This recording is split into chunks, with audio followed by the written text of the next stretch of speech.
Yo, this is from Pantilla in the danger. Wewawa webale kubanga otumbudeko pijeranyizaako omulungi omwagala nkwanirizaako mu dakiika eno yennyena era nga bwenkyo nkwebaza gyonna gy'otussaako engalo eyo gy'osinziira abasinga obungi kati muli mu busingizi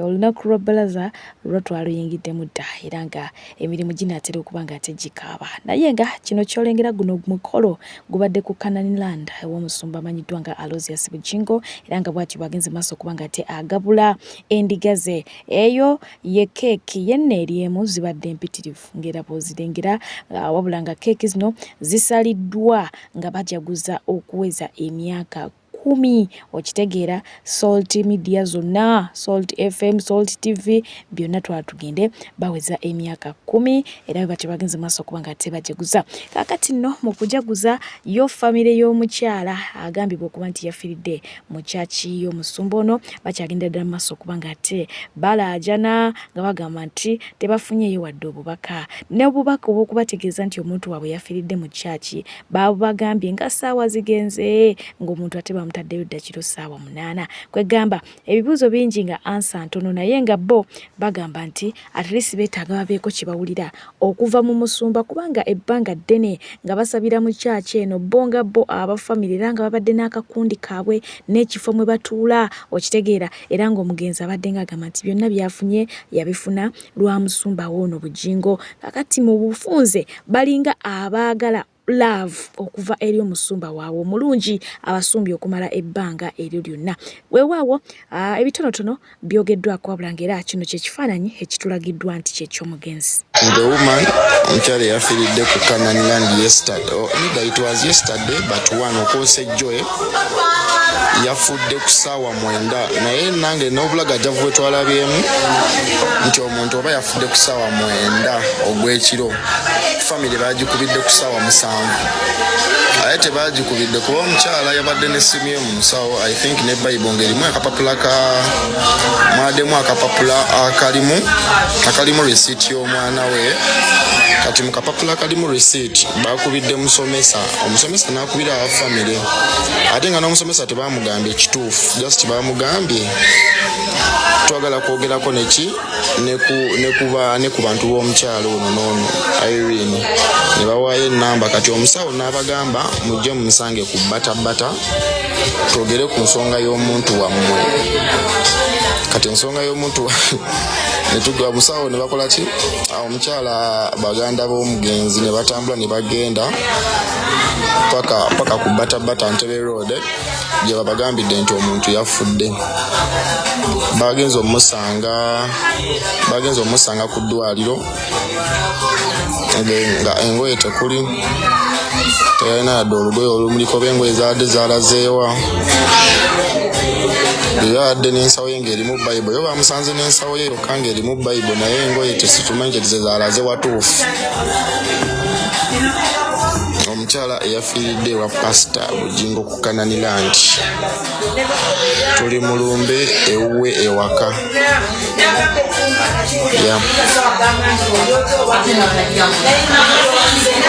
Kitegeerekeseeko nti omu ku baana b'omugenzi ali mu kibiina kya 7 era nga y'omu ku bagenda okutandika ebibuuzo wiiki eno gye tugenda okuba nga tetutandika kitalo ddala Mungu abagumye ate nga ye omukulu amanyiddwa nga Honorable Joel Ssenyonyi ffenna gwe tumanyi obulungi ng'ono MP mu bitundu eby'Nakaweyo batugamba essaawa eno nti omukulu amanyiddwa nga Anderson Broda amaze okuba nga ate yeegolola era nga ajja mu kifo ekyo ye kino ekifo kigenda kubeerako bameka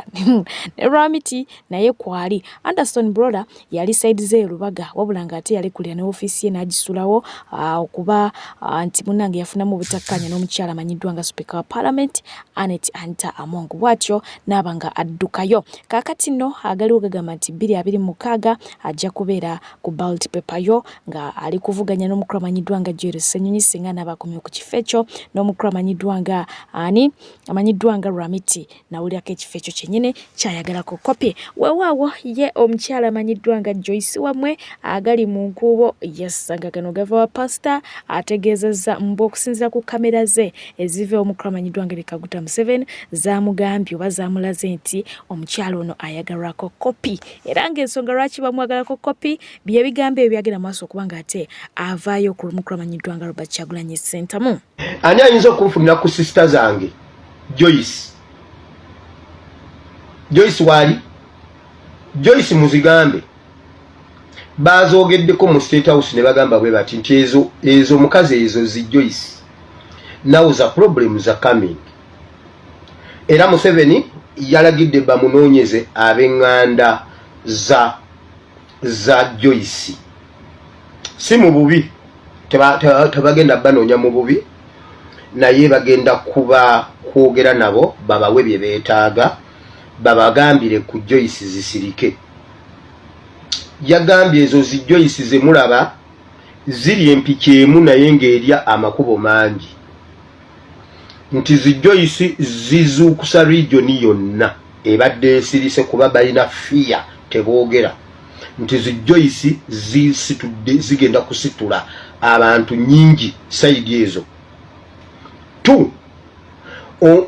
Abaana ezaakulira mu ntalo mu kampu zirina obusunguze zibadde zisirikidde kakati zino zigenda kutegulula ekintu nti kati Joyce bwe baba basobola okumufuna bamufune oba ab'eŋŋanda ze babakolere byonna oba nnyumba oba mmotoka oba bizinensi oba mulimu babawe emirimu ziganda ze zonna bannayinze ndi mwannyina wa Joyce. Museveni bw'oba ogaba emirimu ndi mwannyina wa Joyce tompisaako kintu ekyo. Agambye bazinoonye baziwe kyonna kye zeetaaga zisirike kubanga zigenda kutegulula zigenda kuyinkaleginga abantu ezibadde zisirise mu bitundu ezo zitandika okwogera. Joyce wonna waali mwenze sibalimbangako mujjukira ebintu byenzize ngamba ku bantu ne mbagamba gundi songa ate motoka eyasuubizibwa omukulu amanyiddwa nga Sheikh Kiti yessa kyaddaaki bwekyo eyalinnya edda container era ng'akadde konna ejja kubanga ate era ndinga okiwulidde ekintu ekyabantu baasuubiza era bwe batyo batuukiriza. Kakati kyamaze okuyingira container bannanga aleka mudumula mutonzi waffe bwatiaseeyo ebbali yaffe yeeyo kakati bana yabagenda kunyambako omusolo mwe muluddewo ekyobomanya obogamba nti omusolo sirikyanze ngumaze nga nzijaawo nga kikutokokutulozinga mbakimaze naye nga bwentomenkoze baganda bange mwebale kunkwatirako mwebale mwenna nakyatonde. Bwe tuddayo ku mupiira ogwabadde ennamboole yessa bingi ebyabaddeyo bitutasobodde kubanga ate tulaba bikyali biyitirivu. Waliwo abaami abagenze maaso okubanga ate bo bavugirayo gogolo era ng'abakyala balaze obweraliikirivu baga nti mulaba abasajja bamwe bemusuubira okufumbirwa ate ngera mukadde ke kamu waliwo abakubisiza ebipande nga bagamba nti tokwata ku mmwanyi ne bongerako awo ebigambo ebirala ate ng'era mukadde ke kamu omukulu amanyiddwa nga Alien Skin mu kifo kino yalabiseeko wabula ng'ate teyakkiriziddwa kubanga ayingira bw'atyo n'addizibwayo. Kasongo mbona wewe songa libala Kasongo mbona wewe mbali nangaye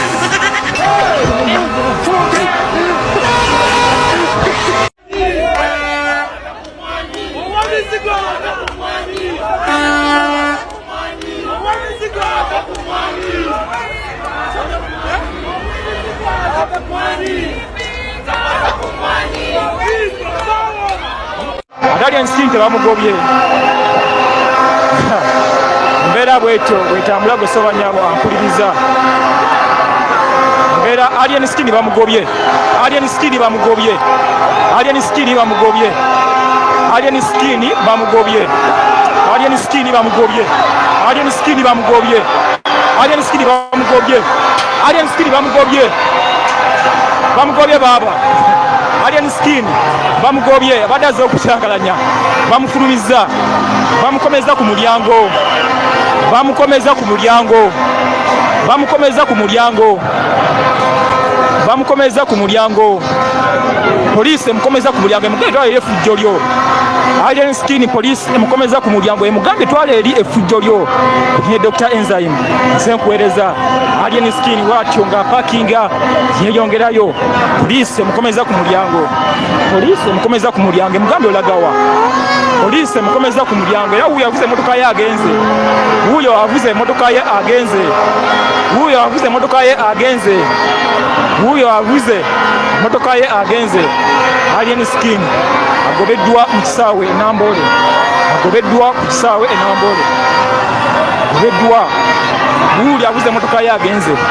ne Dr. Enzyme wano ku Shalom Television Uganda alien skin agobeddwa police mugobye police mugobye mugobye twale ebikola byo police mugobye twale ebikola byo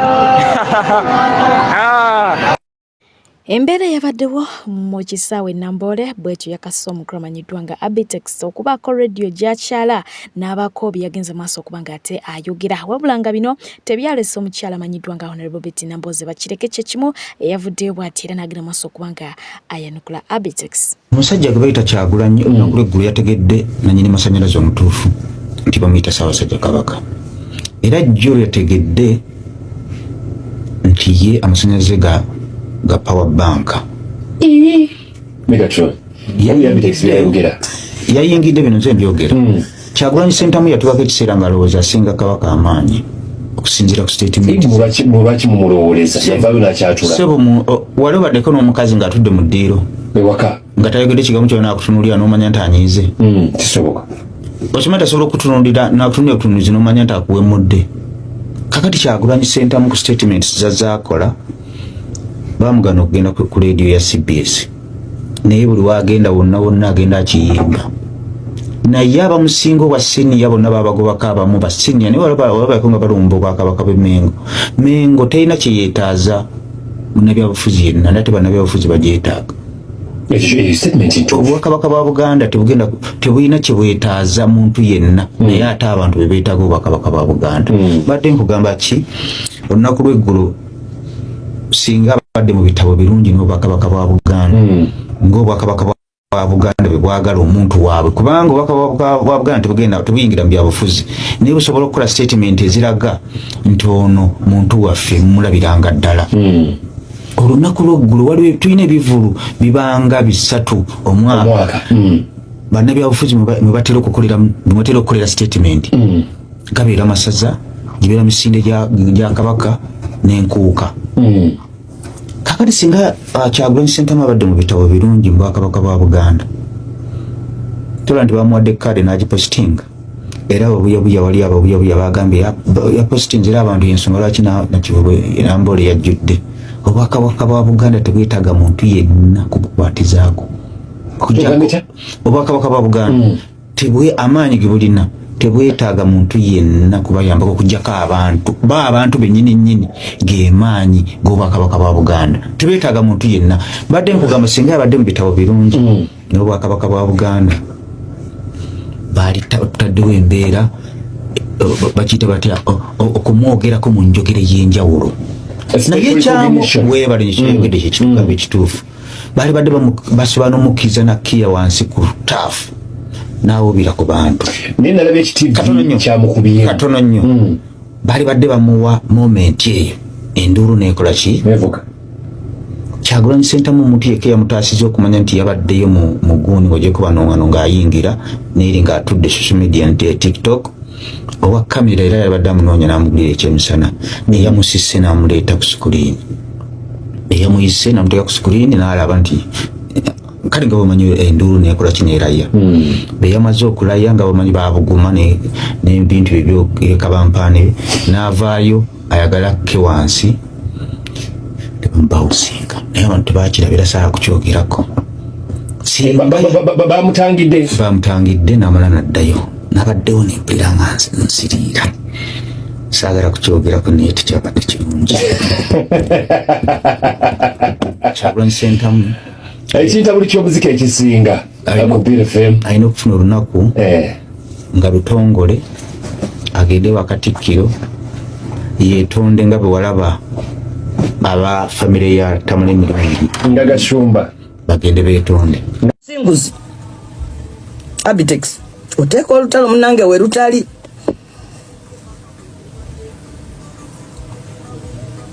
twawulira nti nno Abitex yanyigiramu mwami Kyagulanyi kubanga mwami Kyagulanyi yagaana oteekawo erinnya lye onaakolereko ebivvulu kati musobola okubanga ekyo kyali badde kikomeeyo mu bya bivvulu toyingiza bwakabaka bwaffe mu ntalo zo nze nkya nnyo okwogera ku bantu banga saagala kwefuula ate mwogezi wa ku TikTok ayanukula bano ayanukula bali era nze omuntu aŋŋamba nti gundi yanyanukudde abeera mpayirizi mulidde naye mwami Abitex n'abalala abakufaanana emboozi eyo gye mutandise mboozi yakwagala kuteeka mbiranye mu bwakabaka bwaffe Ssaabasajja kabaka waffe ali mu kukumaakuma abantu be bonna mwagala muli mu lutalo lwe mulina olw'ebyobufuzi mwagala okululeeta okuboola abaana ba Buganda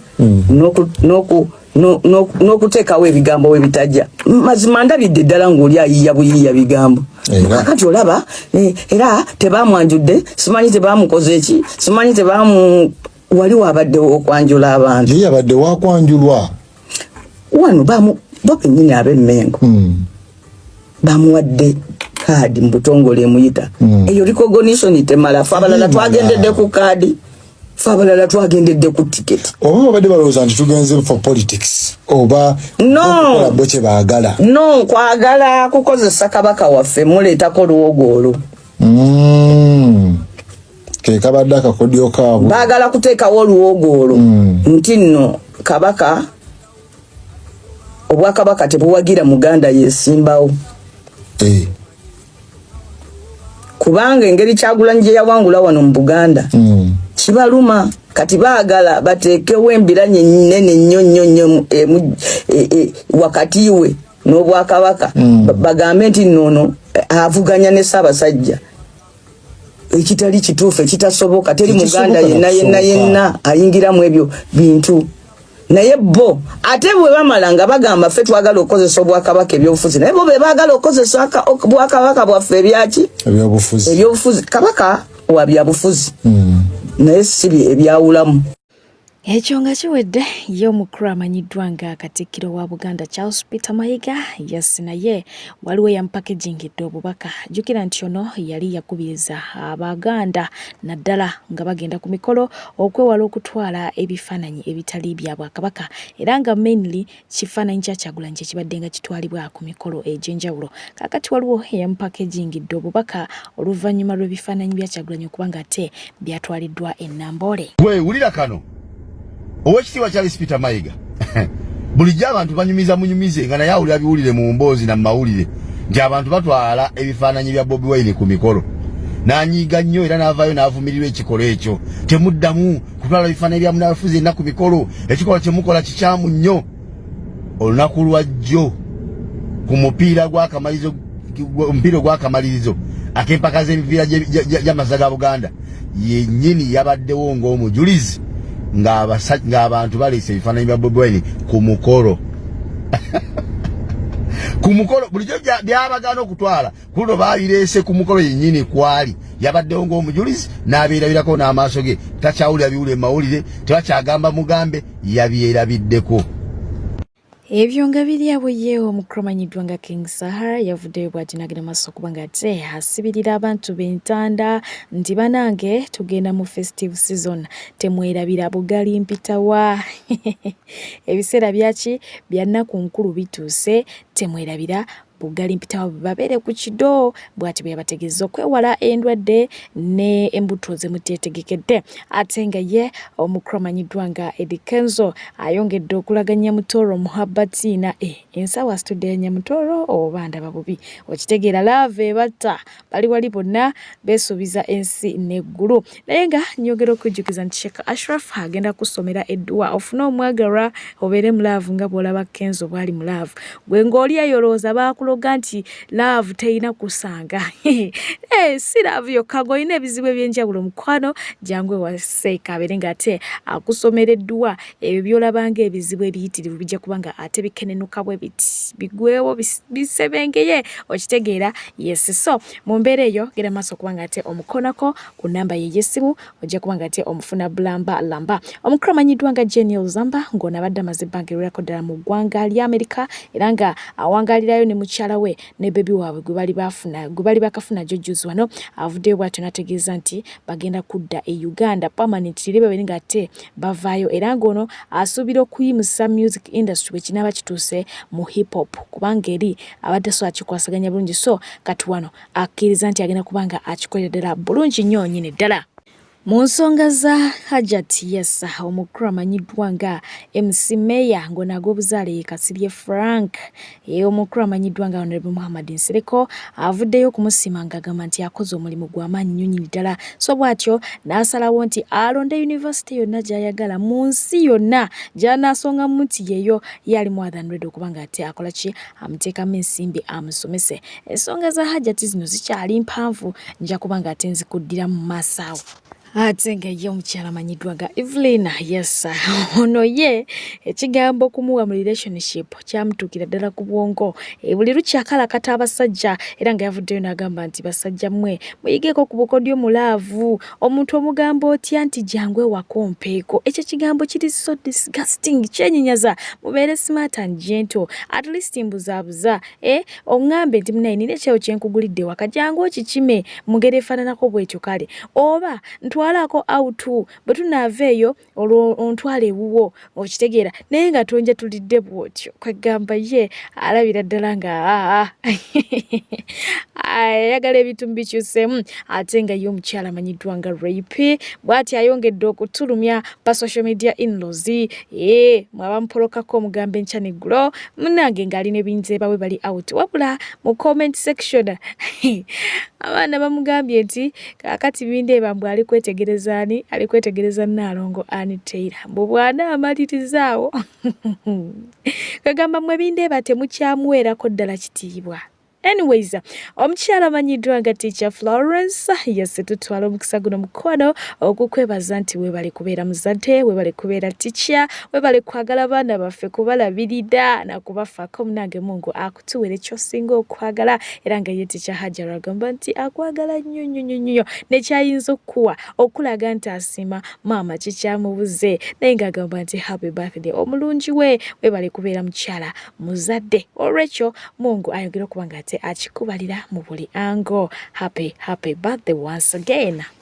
Ku nsonga za Hajat wuuno TikTok yavuddeyo n'agenda maaso okubanga ate agoba kawawa enkukunyi munyeera ku musango gwa Hajat era ng'ebigambo ebyo yakozesezza byankizo nnyo ku sayidi eyiye n'eyiye omuwuliriza omulungi.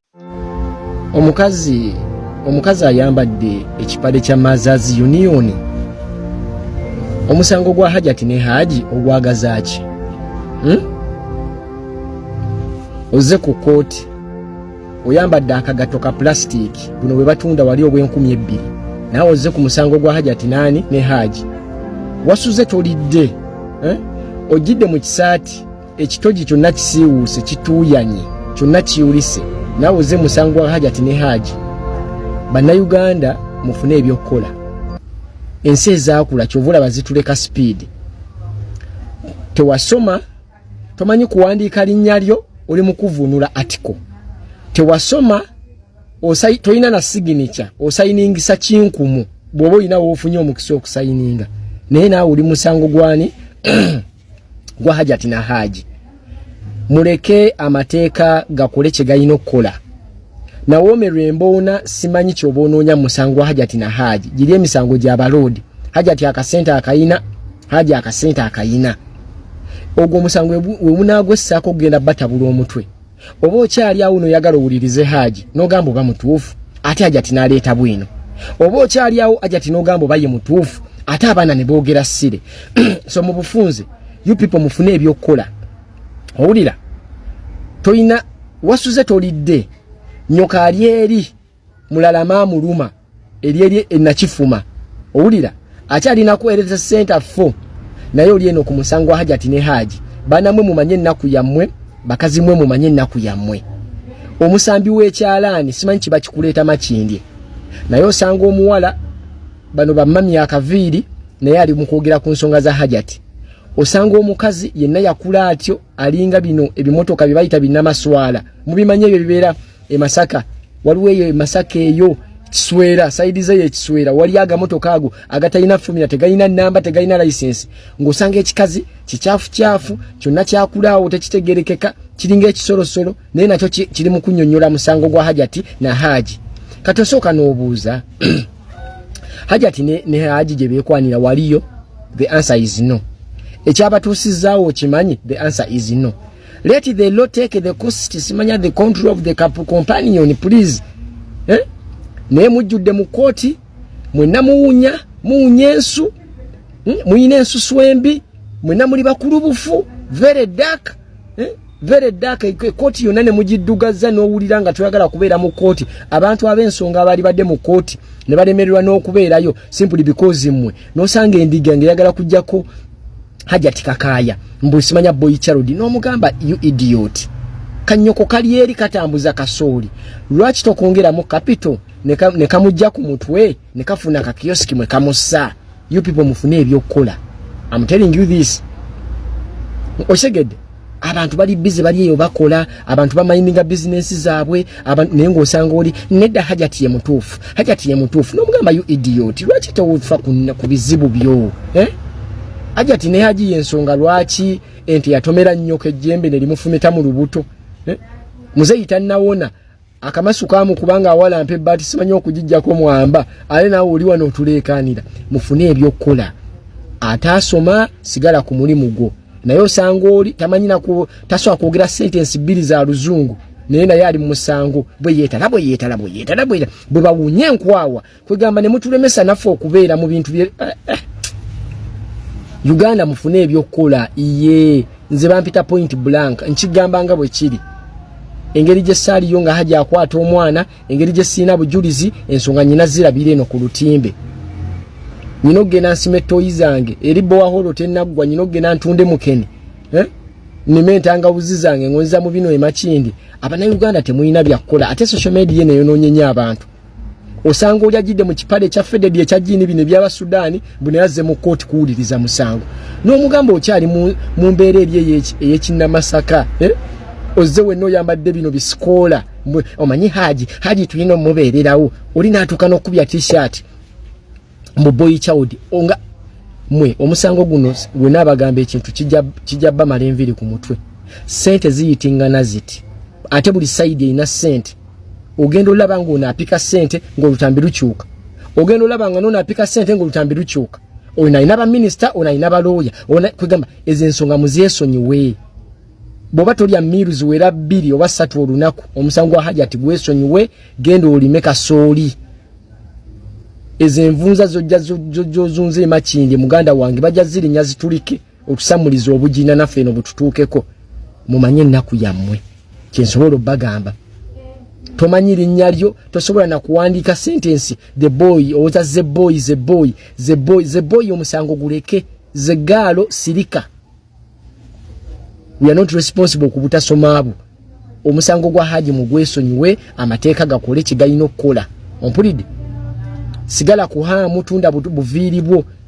gundi wa Chutex kanyakala musiga njala z'abasajja owenkumbi lima owulidde alima pamba nawe kungulo wentangawuzi do the same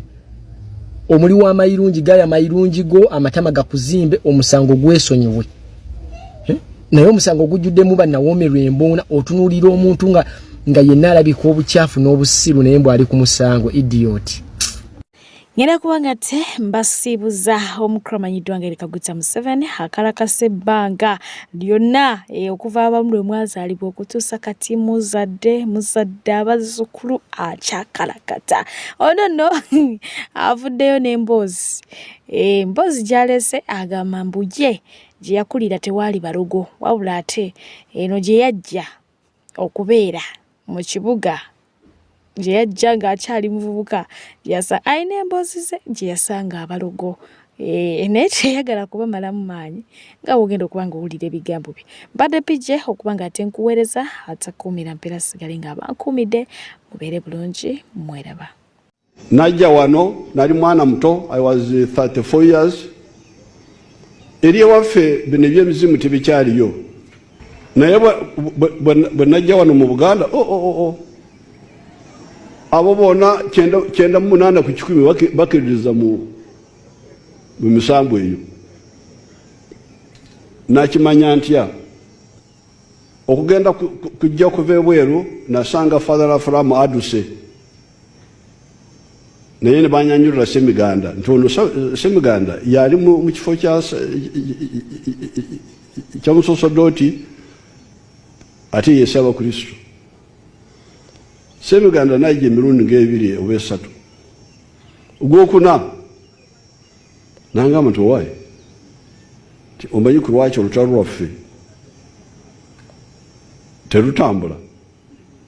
Nti nedda, nti kubanga Obote yaluloga.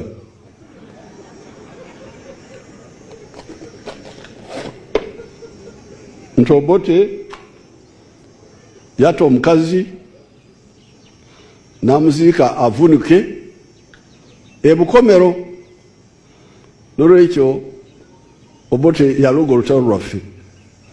Tulina okukola emikolo tulabe tutereeza ensonga eyo. Niga nti naye gwe olusaba Kristo. Ate ebyasaba Kristo biyaawo naye nakino nakyo kyetaagisa. Nze nzikiriza kubanga singa naleeta entalo empaka ti ebyo byakikafuyi mugende kyantabudde abantu baffe kubanga bona baali babikirizamu wano. Nakizuula nti abantu bano saba Kristo ali mu layini eno. Kati bwe nalaba embeera gye naalimu ne bajja ne balumba bamukyala Njuba abaali batufumbira ti mumuleese ekizibu. Omukulu w'olutalo mumuwadde ensujju kubanga ensujju zikaaba nnyo, zirina amaziga. Okulya ensujju kitegeeza nti tugenda kufa ffenna tugwewo. Temuddamu ebirera byabadde agamba ebyo nti ensujju kubanga ensujju zirina amazzi mangi nti ago amazzi maziga. Temuddamu kulya nsujju. Naye wangamba nti kati tukole omukolo guliwa? Tugenda kusala enkoko gwe omukulu w'olutalo ogibuukire emirundi 3 nti ekyo kyangu.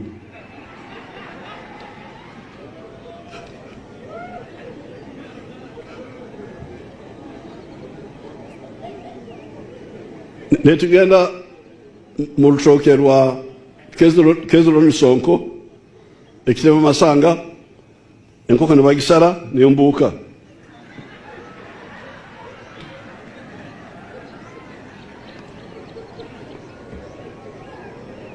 Emirundi 3 kati naye olwo nange ninze okulaba bwe nayingirira okubayamba. Kati bwe yamala okukola ekyo nti nga kati nga bw'okoze omukolo nobugenda n'emundu emu owamba Kampala. Naye ngamba nti nedda nti bajjajja bagambe nti ebyolutalo babindekere nti kale bakukkiriza. Akande agulisa okwikira. You have not even asked them.